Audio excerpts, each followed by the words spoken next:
Dalam makalah ini, kami bertujuan untuk menjelaskan mengenai Luteranisme yang akan kami bahas pada bab 35, juga membahas tentang Calvinisme yang akan kami bahas di bab 37 dan 38. Dan juga dalam makalah ini juga kami akan membahas mengenai golongan orang baptis dan juga membahas mengenai pergumulan politik pada bab yang ke-40. Kita akan membahas bab ke-35, yaitu Luteranisme mendapat kedudukan yang tepat. Ada beberapa peristiwa sampai akhirnya Luteranisme mendapat kedudukan yang tepat. Peristiwa pertama yaitu peristiwa pengakuan Augsburg tahun 1530. Pengakuan ini merupakan dokumen penting yang dirumuskan oleh Philippi dan Martin Luther yang memiliki tujuan merespon Kaisar Charles untuk mengajukan kembali gereja akibat reformasi Protestan yang berfungsi sebagai dasar teologis gereja Lutheran. Peristiwa kedua, peristiwa perdamaian Augsburg tahun 1555. Perdamaian ini disahkan pada tahun 1555 di Jerman. Adalah perjanjian penting yang mengakhiri konflik antara agama Katolik dan pihak Lutheran yang berlangsung selama puluhan tahun. Perdamaian ini didorong oleh latar belakang perjanjian, upaya untuk mencapai dalam damai yang memberikan kebebasan beragama bagi kedua pihak Lutheran dan juga pihak Katolik. Lutheran diakui sebagai agama yang sah di Jerman. Peristiwa keempat, pembentukan kembali Katolik sebagai respon. Katolik juga mengalami perubahan sebagai respon terhadap reformasi Protestan, yaitu yang pertama, Konsili Trente. Konsili Trente ini merupakan konsili yang membahas masalah dalam gereja Katolik dan merumuskan respon. Yang kedua, Reformasi Katolik. Reformasi Katolik termasuk peningkatan pendidikan iman dan moral. Yang ketiga, pengembangan spiritualitas. Pengembangan spiritualitas yang khas seperti devosi kepada sakramen Maha Kudus dan penghormatan kepada Bunda Maria dan para santos.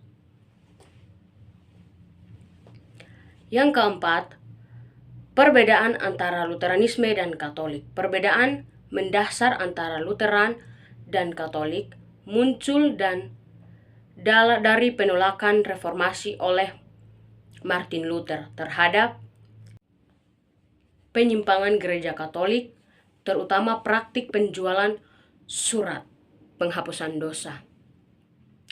Penolakan ini melahirkan prinsip yang diringkas dalam 3 sola, yaitu sola fide, yang artinya keselamatan hanya karena iman. Yang kedua, sola gratia, keselamatan hanya anugerah Allah. Yang ketiga, sola scriptura, adalah Alkitab adalah satu-satunya sumber otoritas. Di sini kita akan membahas tentang golongan-golongan orang baptis.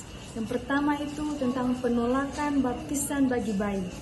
Nah, golongan baptis ini percaya bahwa proses baptisan itu hanya dilakukan untuk orang yang percaya dan membuat keputusan untuk mengikuti Yesus.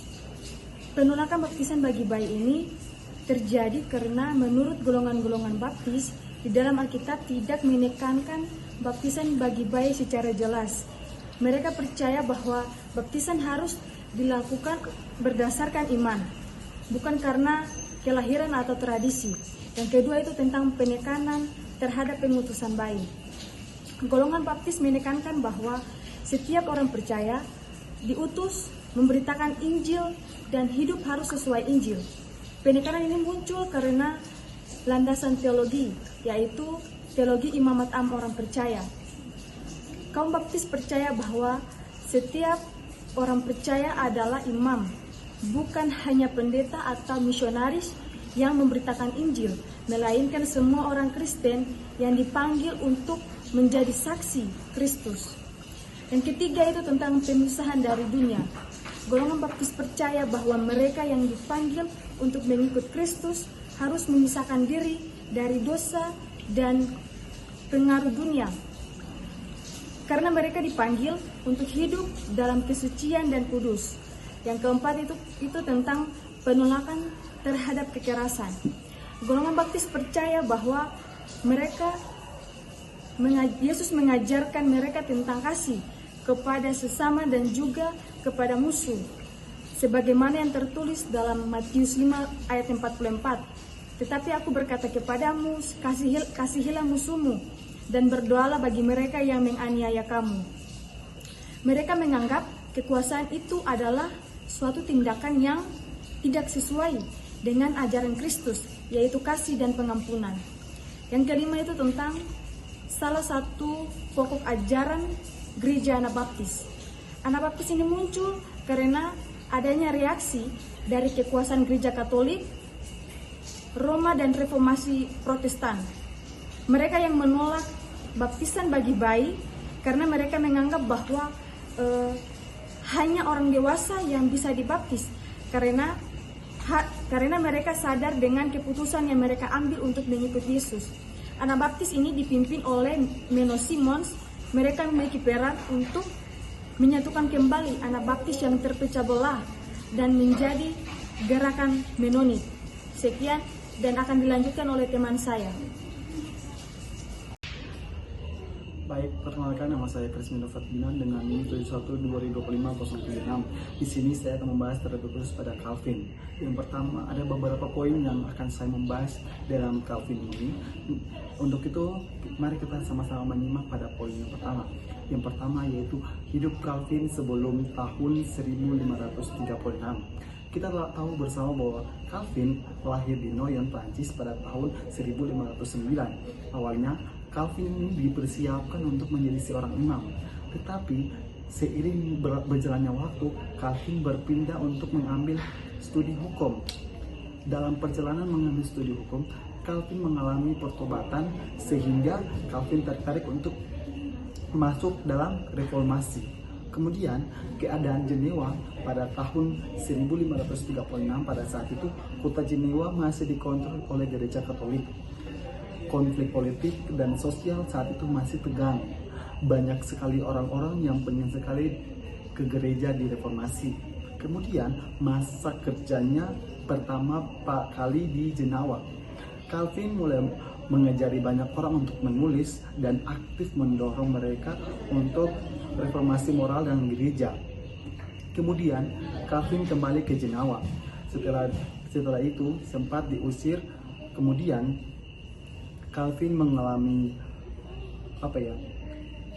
dia balik karena ia merasa bahwa dipanggil oleh Tuhan dan fokus menyusun gereja secara sistematis. Kita masuk pada tahun-tahun reformasi atau tahun-tahun organisasi, di mana pada tahun 1541 sampai tahun 1545 buat peraturan gereja di Jenewa, membuat struktur pendeta, pengajar, penatua, dan diaken. Dan masuk pada tahun-tahun perjuangan pada tahun 1545 sampai 1555. Pada saat itu Calvin menghadapi obsesi politik dan sosial. Dan Calvin pertahankan disiplin gereja dan doktrin di reformasi. Pada tahun pembinaan 1555 sampai 1564, Calvin fokus pada pendidikan, pengajar, stabilitas gereja, menulis karya teologi, dan perkuat komunikasi sebelum wafatnya pada tahun 1564. Tetapi sebelum itu, Calvin yang kita kenal dengan John Calvin atau Johannes Calvin memiliki 5 pokok ajaran Calvinisme yang sering disingkat atau sering disebut dengan tulip. Di mana tulip kita tahu bahwa T yang berarti total depravity, yang artinya kerusakan total, di mana menulis dan dilahirkan dalam dosa asal dan tidak mampu memiliki kebaikan tanpa anugerah Allah. Yang kedua, yang artinya unconditional election, yang artinya pemilihan tanpa syarat, di mana Allah memilih siapa yang akan diselamatkan, dan bukan berdasarkan karakter atau jasa pribadi mereka, tetapi berdasarkan kemurahan hati dan kehendaknya untuk berdaulat. Yang berikut ada L, yang berarti limit atonement atau penebusan terbatas, di mana kematian Kristus hanya untuk orang-orang yang terpilih, bukan untuk seluruh dunia. Yang berikut ada I, yang berarti irresistible grace adalah anugerah yang tidak dapat ditolak. Kita tahu bahwa anugerah kasih karunia Allah tidak dapat ditolak oleh manusia. Yang berikut terakhir adalah P, yang berarti perfection of the saints, artinya ketekunan orang-orang kudus, di mana orang-orang terpilih akan bertahan dalam iman mereka sampai akhir hayat mereka. Terima kasih, selanjutnya akan dijelaskan oleh teman saya. Oke, saya akan menjelaskan tentang Calvinisme. Calvinisme adalah ajaran yang dikembangkan oleh John Calvin, salah satu tokoh penting dalam gerakan reformasi gereja. Calvin hidup sezaman dengan Martin Luther dan Zwingli, tetapi ajarannya memiliki ciri khas tersendiri. Calvinisme menekankan bahwa segala sesuatu terjadi karena kehendak dan rencana Tuhan, sedangkan Luther menekankan bahwa manusia diselamatkan karena iman. Calvin lebih menekankan bahwa Tuhan berdaulat penuh atas seluruh ciptaan dan kehidupan manusia. Menurut Calvin, manusia diselamatkan bukan karena perbuatan baik, tetapi karena iman kepada Yesus Kristus. Selain itu, Calvin juga mengajarkan tentang predestinasi, yaitu keyakinan bahwa Allah sudah menentukan sejak semula siapa yang akan diselamatkan dan siapa yang tidak. Namun, hal ini bukan berarti manusia bebas berbuat dosa. Orang yang sudah diselamatkan justru harus hidup taat kepada Allah dan menunjukkan imannya melalui perbuatan baik. Dengan kata lain, iman sejati selalu disertai dengan tindakan yang nyata.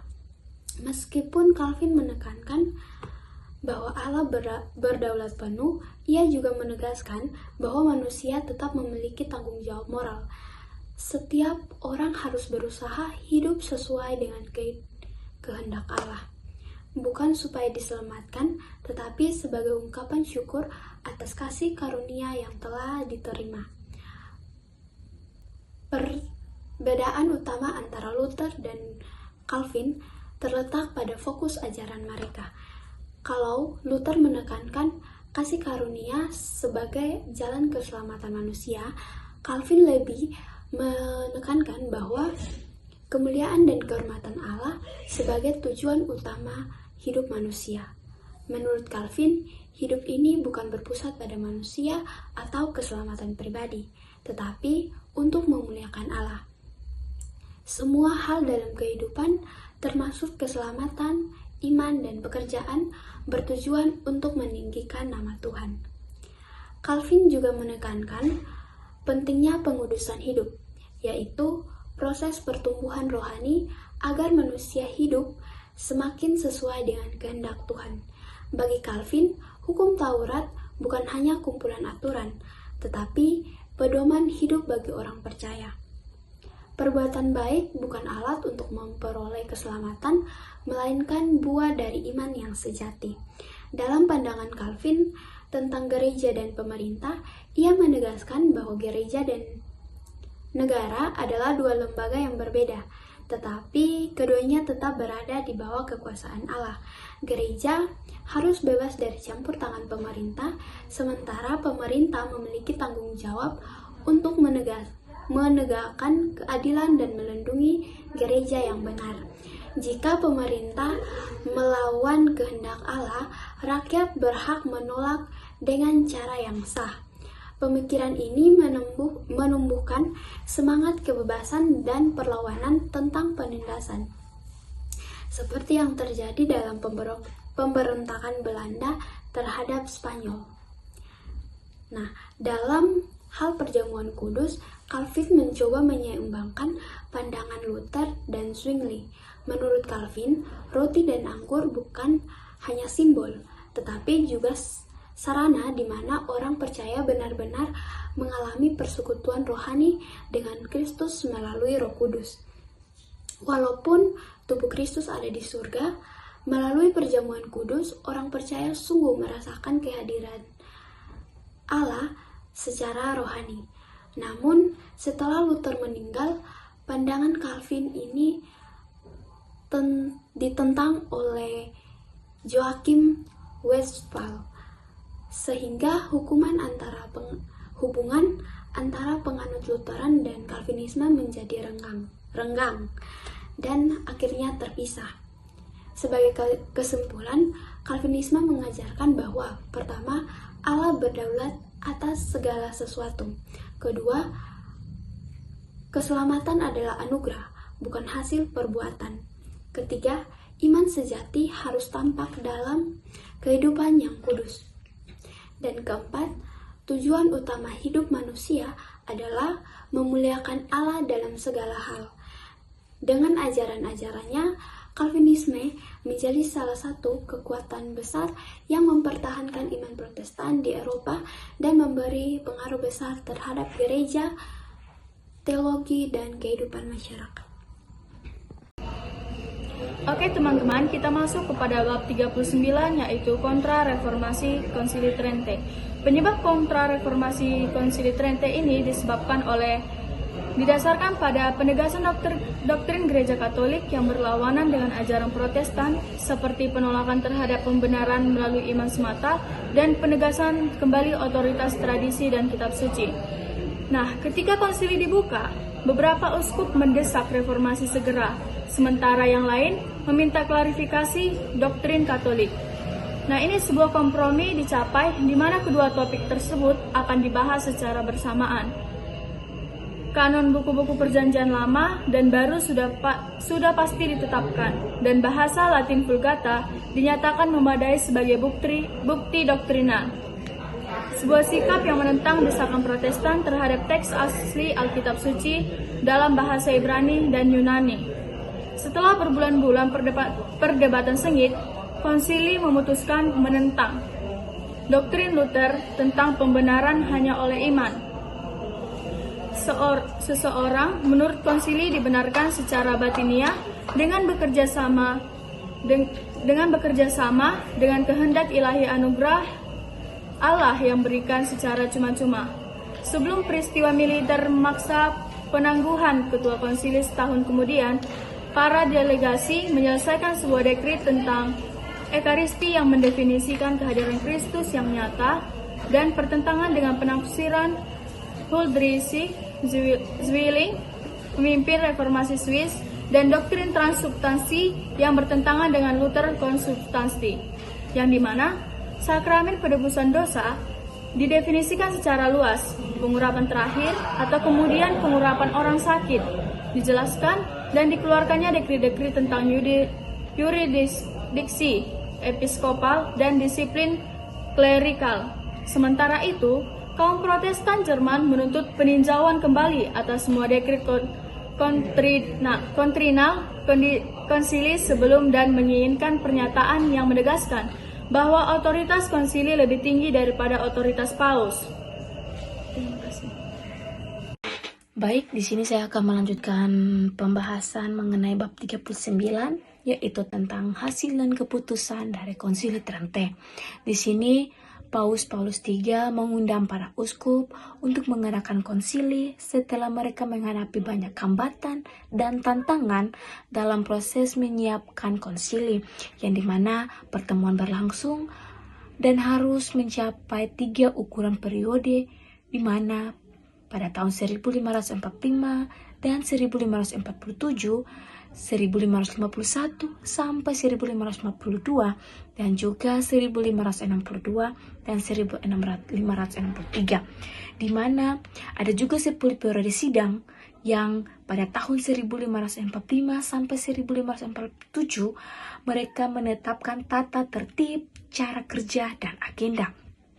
Dari 10 periode sidang ini, mereka menghasilkan kesepakatan bersama mengenai masalah-masalah dogmatis dan disipliner. Ditetapkannya beberapa doktrin tentang kitab suci dan tradisi suci. Kanon Perjanjian Lama dan Perjanjian Baru, otentisitas vulgate bukan dalam arti filogosis, tetapi dalam arti dogmatis, itu dosa asal. Dan juga kewajiban residensi para uskup larangan juga mengumpulkan harta kekayaan.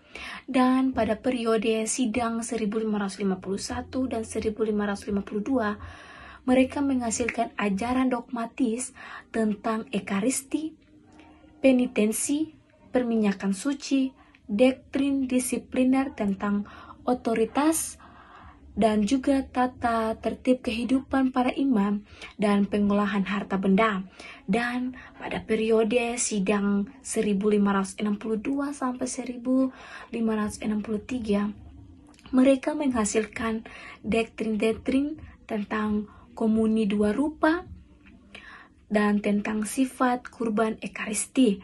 Perayaan ekaristi hanya dalam bahasa Latin, residensi para uskup, yurisdiksi para uskup, distingsi antara imamat umum dan imamat khusus atau pelayanan. Dari fungsi ini, fungsi hakiki imamat pelayanan, otoritas atau yurisdiksi atau kapasitas untuk mempersembahkan kurban yang otentik, perbedaan hierarki dan awam pembangunan seminari dan seleksi para calon imam sinode kesukupan dan regional, kunjungan pastoral, penataan administrasi paroki, dan juga doktrin tentang perkawinan, api penyucian, penghormatan para kudus, indulgensi, dan doktrin para religius. Maka dari semua sidang ini mereka menghasilkan begitu banyak dari hasil-hasil Konsili Trente. Baik, selanjutnya kita akan masuk kepada bab 40, yaitu tentang pergumulan politik atau perang-perang Huguenot.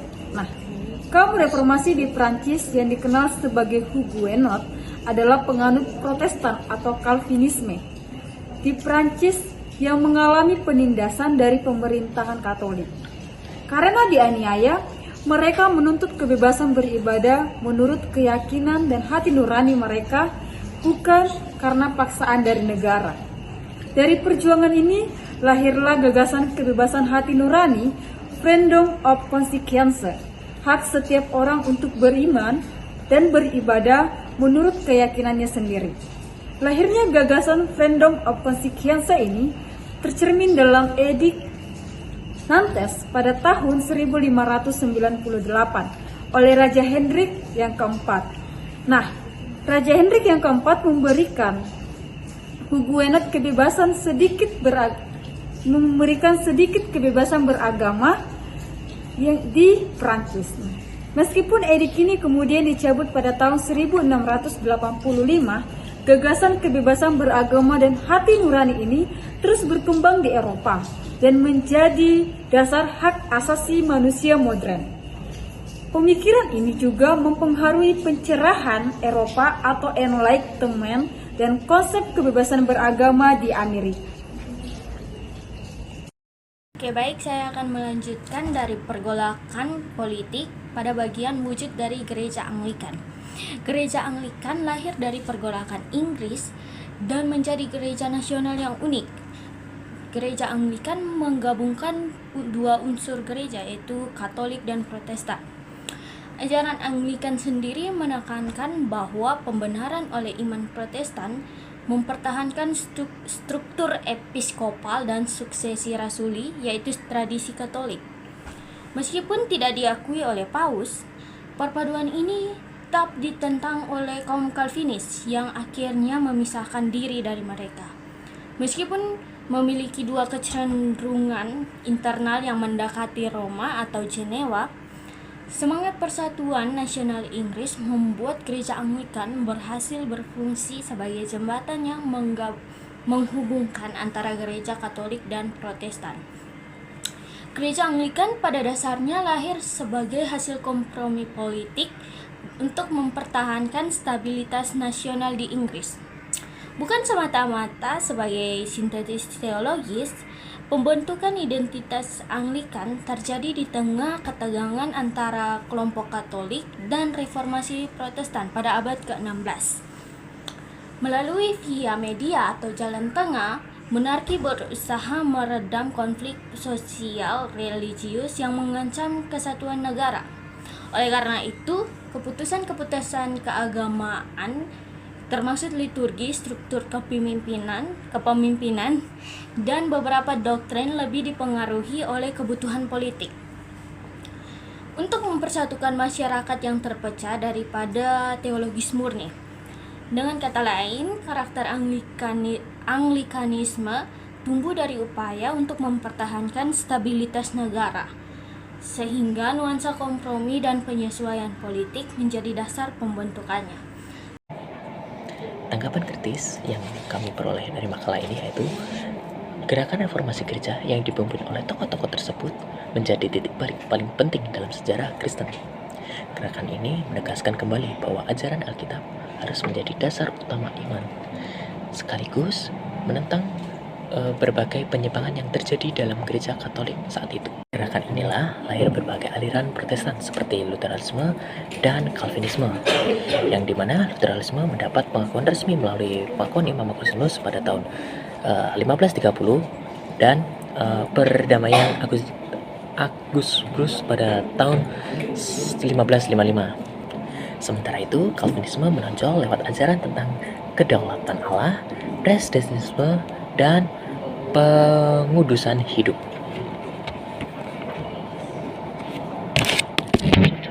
Baik, kesimpulannya kami dapat adalah gerakan reformasi gereja ini merupakan titik balik mendasar, memecah gereja barat dan membentuk ulang tatanan politik di Eropa. Dimulai dari penegasan kembali ajaran Alkitab oleh Luther, Calvin, dan tokoh-tokoh lainnya. Lalu ada reformasi yang melahirkan aliran utama, lalu diikutinya Lutheranisme. Calvinisme berpusat pada kemuliaan Allah dan tata gereja presbiterial yang mandiri, serta Anglikanisme itu gereja negara di Inggris yang menjadi kompromi antara Katolik dan Protestan. Perkembangan ini memicu kontra reformasi oleh gereja Katolik Roma yang ditandai oleh Konsili Trente yang didukung oleh Ordo Yesuit. Lalu kontra dari kedua belah pihak ini memuncak menjadi konflik politik berdarah seperti perang Gunot dan puncaknya paling tertinggi itu berada di perang 30 tahun. Pada akhirnya reformasi mengubah wajah Kristen dunia, lalu membentuk berbagai gereja Protestan modern dan menjadi dasar bagi tatanan negara bangsa di Eropa.